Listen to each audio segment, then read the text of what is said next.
Omusango oludda gavumenti nga luyita mu ofisi ya DPP lwasaba kkooti okugoba omusango guno nga bagamba nti gwasimbwa mu kkooti nkyamu nga baali balina okuwaaba mu kkooti enkulu oba mu kkooti ya ssemateeka. Omulamuzi omusango agugobye ng'agamba nti kkooti eno terina nkizo okusalawo oba kkooti ya poliisi nkyamu okuwozesa Kirumira oba nedda.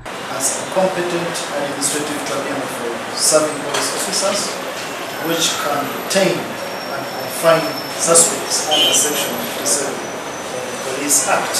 Ayongeddeko nti kkooti eno eriwo mu butuufu ng'era Kirumira ali mu kaduukulu mu butuufu nabwe kityo n'alangirira ng'omusango guno bwagugobye era enjuyi zombi ze ziba zisasula bapuliida baabwe.